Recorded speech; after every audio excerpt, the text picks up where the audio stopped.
इसलिए कुछ कविता ऐसी सुनाई जाए जिसे मैं कविता कहता हूँ।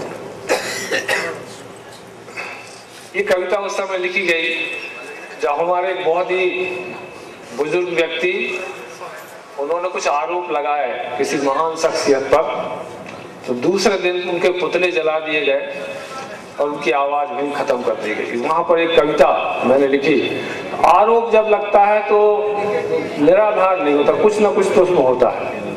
चांद पर दाग की बात कही जाती है क्योंकि वो है, कुछ ना कुछ तो है, लेकिन मालूम नहीं क्या है।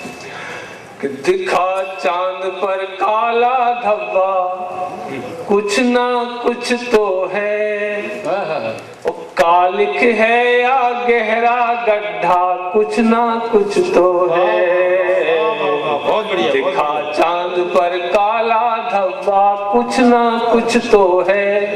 वो कालिक है या गहरा गड्ढा, कुछ ना कुछ तो है। कि कालिक हुई तो सबके काले मुख हो जाएंगे, जिस दिन पता चलेगा कि कालिक हुई तो सबके काले मुख हो जाएंगे। वो गड्ढा होगा तो फिर औंधे मुंह गिर जाएंगे। कि गड्ढा होगा तो फिर औंधे मुंह गिर जाएंगे।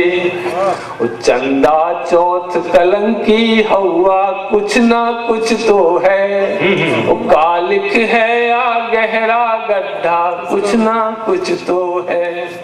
दिखा चांद पर काला धब्बा, कुछ ना कुछ तो है। और सत्य तो प्रकट होता है कि सत्य उजागर हो जाएगा, रानो मत रानो। सत्य उजागर हो जाएगा, रानो मत रानो। छुपा गर्भ में सबको दिखता, मानो मत मानो। छुपा गर्भ में सबको दिखता, मानो मत मानो। बुढ़िया होगी या फिर बुड्ढा, कुछ ना कुछ तो है। वो कालिक है या गहरा गड्ढा, कुछ ना कुछ तो है। पर कुछ लोगों का ऐसी बात क्यों कही गई, तो उनका भी कर्तव्य, हम लोगों का भी कर्तव्य, कुछ हमें बोलना पड़ता है, जबरदस्ती बोलना पड़ता, भले ही बुरा लगे। कि सुबह सुबह क्यों बांग मारते, पूछो मुर्गों से। सुबह सुबह क्यों बांग मारते, पूछो मुर्गों से। वो कड़वे सच को सुनना सीखो बड़े बुजुर्गों से। वो कड़वे सच को सुनना सीखो बड़े बुजुर्गों से। वो चीख चीख चिल्लाया बुढ़ा, कुछ ना कुछ तो है।